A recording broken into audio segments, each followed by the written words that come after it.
आपण सातत्यानं विविध क्षेत्रातील माहिती प्रेक्षकांना देण्याचा प्रयत्न करतो आहे.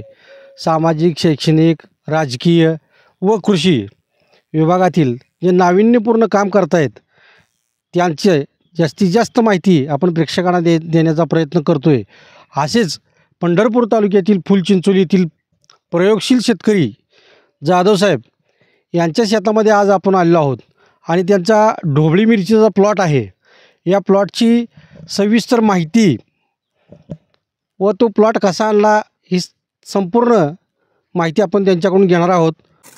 आता आपण साधारणतः ढोबळी मिरचीच्या प्लॉटमध्ये असून त्या ढोबळी मिरची सविस्तर माहिती आपण त्यांना विचारू, जेणेकरून सुरुवातीपासून पूर्व मशागतीपासून जे ढोबळी लागवडीपर्यंत साधारणतः काय नियोजन केलं हे आमच्या प्रेक्षकांना जरा सांगावं. पहिल्या वेळेस नांगरणी करून उभी आडवी नांगरणी करून फणसणं करून आणि गावखात टाकला. त्याच्यामध्ये 5 डंपिंग एक टेक्सरला असं 10 डंपिंग खत टाकून घेतला. बेड सोडून घेतले. बेडनंतर रासायनिक खत टाकला. परत ते रोटरून घेतले आणि परत रोपाची लागवड केली. साधारणतः किती रुपये बसले? 12,000 रुपये, 12,200 रुपये. कुठल्या कंपनीची काय? नॉनव्हेज सीड्स आयशा ही व्हरायटी आहे. आता ही कुठून मागवली? हे नर्सरी म्हणून, हां, गाठोळी नर्सरी म्हणून अनगरचे आहेत, तिथून मी रोपं घेतो. शिवनेरी काय मर वगैरे झाली का काय? ह्यात मर कुठं तर होते, पण ते मर झाल्यानंतर आपण ती उपसून काढायची आणि टाकून द्यायची आणि त्या ठिकाणी दुसरी रोपं लावायची. आता किती दिवसाचा प्लॉट आहे हा प्लॉट? आता बाबा 2 महिने होऊन गेले. 2 महिने. सुरुवात झाली का? सुरुवात झाली की एक तोडा झाला की मला वाटतं 58व्या दिवशी तोडा ह्याचा झालेला आहे. 2 टन 20 किलो निघाला पहिला तोडा. म्हणजे आपण वाटा पालवणं जो म्हणतोय तो 2 टनाच्या वरती निघालेला आहे. आता कधी पुढची सुरुवात होईल? आता तोडा 8 ते 10 दिवसानं होतोच. काय रेट मिळाला तुम्हाला? साधारण 35 रुपये रेट मिळाला. 35 रुपयाचा रेट मिळाला. आणि टोटल उत्पादन साधारणतः आता काय अपेक्षित आहे? आता दुसरा तोडा किती होईल सांगा? म्हणजे साधारण दुसरा तोडा 3 टनापर्यंत जाईल आता. 3 टन. हां, आणि सेटिंगवर अवलंबून राहतं थोडंफार. म्हणजे वातावरण, क्लायमेट कसं बदलतं आहे त्यानुसार फुलाची गळ होती, काय होतं ह्यानुसार थोडं मागं मोड होऊ शकतो. साधारण 2.25 टन ते 4 टन 8 ते 10 दिवसाला तोडा होतो. मालाची जाडी म्हणजे वजन साधारणतः एका मिरचीचं साधारण सुरुवातीला 4-5 तोडं हे 200, 250, 250 ग्रॅम होतं एका मिरचीचं. परत त्याचं वजन कमी होतं. 150 पासून 200 ग्रॅम, 250 ग्रॅम ही पद्धत राहते. आपण साधारणतः मिरची थोडीशी बघायचा प्रयत्न करू. साधारणतः आपण जर मिरची बघितली आज, पण हे बरगतचं पीक आज ही प्रेक्षकांना हे दाखवा सविस्तर. 1 2 3 4 5 6 7 म्हणजे 8 मिरच्या जवळजवळ एका झाडाला आताच्या ह्या परिस्थितीत. आणि साईज सुद्धा चांगली आहे, 1 नंबर साईज आहे. आता इकडे घ्या.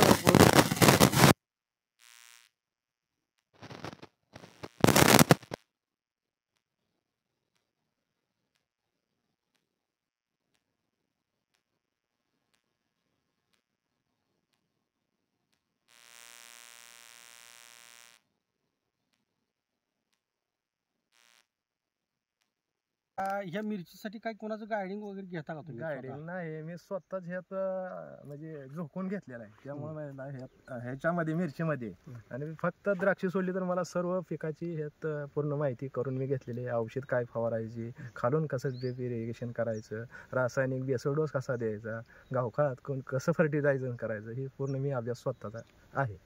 दुसऱ्याला न विचारता स्वतः तुम्ही सगळं करू? हो, स्वतःला. तुम्ही दुसऱ्याला माहिती काय देता का? दुसऱ्याला मी देतो माहिती. प्रत्येकाचं तरकारी जी आहे त्यांना प्लॉटवर जाणं येणं किंवा फोन जरी त्यांनी केलेला असेल तर त्या फोनच्या माध्यमातून त्यांना मी माहिती पूर्णपणे निशुल्क 1ही रुपया कोणाला न घेता मी माहिती देतो. आता खरं तर ही बाब वाखाणण्याजोगी म्हणावी लागेल. आताच्या काळामध्ये सल्ला द्यायचा झाला तर कृषी सल्लागार कोणीही फुकट सल्ला देत नाही, पण फक्त शेतकरीची व्यथा जाणू शकतो आणि निःशुल्क हे सल्ला देण्याचं काम करतात आणि अनेक शेतकऱ्यांना मार्गदर्शन करायचं काम करतायत. खरंच ही एक गोष्ट त्यांची वाखाणावी लागेल. आता इथून पुढच्या काळामध्ये साधारणतः किती बजेट, किती निघेल माल, किती निघेल? साधारण आतापर्यंत ह्या 2014-15 पासून आज ताग आहे 2023 पर्यंत साधारण 32 टनाच्या खाली आलो नाही टनेजला आणि 48 टनाच्या वरती गेलो नाही एकरी. आणि साधारण दर कसा मिळेल ह्याच्यावर थोडं अवलंबून आहे. आणि साधारण 6 लाखाच्या खाली आलो नाही आणि 13 लाखाच्या वरती गेलो नाही. ह्याच्या आधी मध्ये पैसे होऊ शकतात मार्केटनुसार. एकरी कमीत कमी 6 लाख, जास्तीत जास्त 13 लाख रुपये उत्पन्न होऊ शकतो. आणि खर्च त्याचा साधारण 4.5 लाखापर्यंत 4 लाखापर्यंत होतोय. आता यातली किती अपेक्षित आहे उत्पन्न तुम्हाला? आता अपेक्षित मी धरलंय ह्या वेळेस 50 टन काढायचं असं टार्गेट ठेवलंय. आता काय होतं मोरचं नैसर्गिक वातावरण, क्लायमेट, सगळ्या गोष्टी ह्याच्यावर अवलंबून आहे. आता ह्या वातावरणाचा काय परिणाम होतो का ह्यात? वातावरणात होतो की फुलगळ होते, सेटिंग कमी लागतंय. आता कालचं काय ते आबाळ येणं वगैरे, थंडी धुकं झालं, त्याचा काय परिणाम झाला की फुलगळ बरेच प्रमाणात काय आम्हाला दाखवतं का थोडस? कधी कधी असं होतं एखाद्या शेतकऱ्याला बाबा ह्या पण बाबी शेतकऱ्यांच्या लक्षात याव्या की वातावरणाचा सुद्धा परिणाम होऊ शकतो. असं फुलगळ हो का, हे अशा प्रमाणात फुलगळ होते, बोरी वगैरे पडली, ही झालं तर क्लायमेट नुसार बदलल्यानंतर सगळं हे असं. त्यासाठी तुम्ही काय वेगळी उपाययोजना करतोय ना? बुरशीनाशक असेल काय असेल ह्याच्यावर आहे ते कंट्रोल मध्ये राखलं जाईल. पण शेवटी कसं आहे, क्लायमेट नुसार थोडं आपल्याला चेंज करावं लागतंय सगळ्या गोष्टी असं. आता खरं आणि अंगावर भरपूर माल होता, 10-10, 12-12 मिरच्या होत्या. त्यामुळे ते वरलं सेटिंग सोडून देणार एवढं शक्य नाही ना, झाडाला पेलवणार नाही. आता जे येणारा माल आहे तो साधारणतः किती दिवसांनी तोडणार आहे तुम्ही? 8 ते 10 दिवसानं माझा तोडा होतो कायमच. दरवेळेला 8 ते 10 दिवसानं दरवेळेला हे 2-2.5 टन पुढे निघू शकतो. साधारण 2.5 ते 4 टनापर्यंत निघतो. ह्याच्यामध्ये क्लायमेट नुसार कसं होतंय, कुठं माल कमी जास्त निघतो, कधी ह्याच्यावर अवलंबून राहतं. आता जरी फुलगळ झाली तर बाकीचा लोड बघितला तर त्याचं काही एवढं जाणवत नाही. फुलगळ नाही भरपूर आहे, माल आहे. फक्त एक असा आहे, आठवड्याला 3 तर मिरच्या तुटल्या. 12,000 प्लॅन्ट आहे ती. 12,000 प्लॅन्ट आहे तर 10,000 प्लॅन्टलाच मिरची 3च तोडायची. 150 ग्रॅम झाले तर 4.5 झाले. कुठलं तुटलं नाही, कुठले लहान आहे बारीक आहे तर 3 टन निघते. वा, म्हणजे गणित सुद्धा झाडावरती जरी काढलं तरी शेतकऱ्याचं गणित हे झाडावरती अगदी ग्रॅमवरती सुद्धा तुम्हाला सांगितलं जातंय. म्हणजे अतिशय अनुभवी शेतकऱ्याशिवाय हे सगळं शक्य नाही. आणि जुना अनुभव त्यांचा हा पाठीशी. आणि अनेक शेतकऱ्यांना तुम्ही असं काही सांगू शकाल का, कुठल्या गावामध्ये तुम्ही माहितीसाठी जाता आणि ते निःशुल्क जात आहेत असं त्यांचं मत आहे, किंवा कुठल्या प्लॉटसाठी सांगता, एखाद्या पिकाची माहिती सांगा 4 जण आम्हाला. परांड्यामध्ये 2-3 शेतकरी आहेत माझे दोस्त. ते आता ह्याच्या फेसबुकाच्या माध्यमातून मित्र झाले आणि आम्ही एकमेकाच्या जवळ आलो. मी तिकडे त्यांच्या प्लॉटमध्ये जातो, त्यांना काकडी लावली, शिमला मिरची लावली, असं मार्गदर्शन मी त्यांना करतो.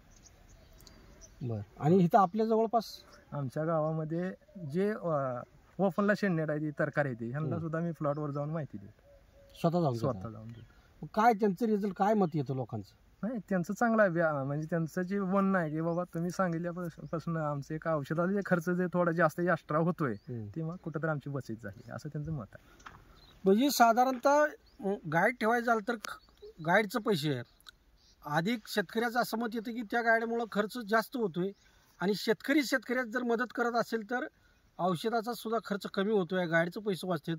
ही सुद्धा एक वाखाणण्याजोगी गोष्ट आहे. ओपन प्लॉटमध्ये थ्रिप्स भरपूर असते आणि शेणनेटमध्ये थ्रिप्स जरा थोडं कमी प्रमाणात राहते. जर शेणनेटमध्ये औषधं थोडी कमी लागतात, बाहेर ओपन प्लॉटला भरपूर लागते. आता साधारणतः ऑर्गॅनिक शेतीकडे बऱ्याच शेतकऱ्यांचा कल आहे. बरोबर. आणि रासायनिक संपूर्ण जर सोडलं तर ऑर्गॅनिक शक्य आहे का, किंवा ऑर्गॅनिक आणि रासायनिक मिळून काय साधता येईल का? नाही, बरोबर आहे तुम्ही म्हणताय ते. पण आजकाल ऑर्गॅनिक शेतीकडे लक्ष देणं, ऑर्गॅनिक शेती करणं हे लय महत्वाचे आहे. कारण आता पर्यावरणाचा ऱ्हास होत चालला आहे. रासायनिक खतं वापरणं म्हणजे धोक्याची पातळी आहे. आज आपण तीव्र औषधी स्प्रे करतोय, मधमाशा आता नाहीशा झाली. डाळिंबीचं धरा, सेटिंग धरा, मधमाशाच नाही, त्या सेटिंग व्हायचा प्रॉब्लेम यायला लागला. तर आता तसं जिमणीचं आहे. रासायनिक खतं आपण जास्त बेसुमार वापर झाल्यामुळं पीएच कमी होत चालला, ऑर्गॅनिक कार्ब कमी होत चाललं. ऑर्गॅनिक कार्ब जर जिमणीत नसेल तर उत्पन्न येणारच नाही. त्याच्यामुळं गावखात असेल, जे KHB PHB बॅक्टेरिया असेल, ह्या बॅक्टेरिया आणि ऑर्गॅनिकमध्ये आपण शिरायला पाहिजे प्रत्येक शेतकऱ्याने. हळूहळू ह्या कंटिन्यूत थोडं त्यात ती सवय लावायला पाहिजे सगळ्यांनी. आता पराग सिंचनासाठी मधमाशीची गरज असते.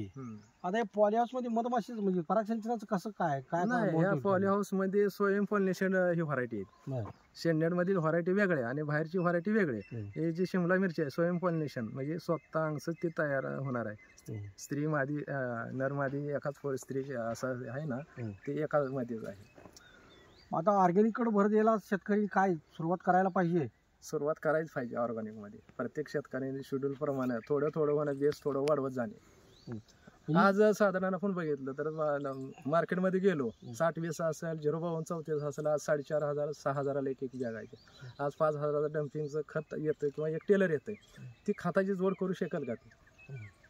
आज आपण बेसुमार एक आता पीक घ्यायला गेलं तर साधारण 15 ते 20 बॅग आपण खर्च घालतो. साधारण एक पहिल्या स्टेजपासून 19 स्टेजपासून ते 0-52-34 0-0-50 पर्यंत आपण जर 5-7 बॅगा जर हे घालतोय, मग आज तर गावखात टाकल्यानंतर आपल्याला त्याचं बेनिफिट मिळणारच आहे. ऑर्गॅनिक शेतीत उपलब्ध होणारच आहे. हे होत नाही, रासायनिक होत नाही. ही टॉनिक आहे तात्पुरतं. हां, हे याला सोडून पण चालणार नाही, पण किती मर्यादित वापरावा हे आपण लक्षात ठेवलं पाहिजे. आता तरुण शेतकऱ्यांना तुम्ही काय सल्ला द्याल? तरुण शेतकऱ्यांना मी एक एवढा सल्ला देईन की जे ऑर्गॅनिक शेतीकडे वळणे, रासायनिक खताचा डोस कमी करणे, गावखात भरपूर टाकणे आणि मार्केटचं तडजोड म्हणजे मार्केटमध्ये डिमांड आणि सप्लाय ह्याचा विचार करून आपल्या गावामध्ये आसपास तालुक्यामध्ये लागवडीचा थोडा विचार, दोस्त असेल, पाहुणारावळे असतील किंवा नर्सरी असतील, ह्यांचा थोडा विचार करून आपण लागवड केली तर आपण मार्केटमध्ये जाऊ शकतोय. आणि अभ्यासू आणि चिकाटीवरती पाहिजे तरुण शेतकऱ्यांना मी एवढं सांगतो, आणि त्यांनी चांगली शेती करावी. आता जो सल्ला तुम्ही देताय मोफत शेतकऱ्यांना, पण आता नवीन येणाऱ्या शेतकऱ्यांना काय सल्ला तुम्ही देणार देणार त्यासाठी लोकांना काय शेतकऱ्यांना नंबर देताय का तुमचा? हो, देतोय ना. माझा नंबर आहे 98-22-90-12-14. ठीक आहे. तर आज आपण बऱ्यापैकी माहिती घेण्याचा प्रयत्न केलेलाच आहे, आणि ही जी घेत असताना इकडे खाली घ्या, अजूनसुद्धा आपण थोडंसं बघण्याचा प्रयत्न करू. हे घ्या, अशा पद्धतीचा जो माल आहे तो आतून ह्या बाजून घ्या. ह्या झाडाला एका शेजारी तुम्हाला माल पाहता येईल, आणि पुढं या तुम्ही, असं पुढे या, प्रत्येक झाड असं दाखवत या. अशा पद्धतीची सुधारित शेती जर करत आला प्रत्येक शेतकरी, आणि शेतकऱ्याला माहिती देऊन जर जास्तीत जास्त सहकार्य करण्याचा प्रयत्न केला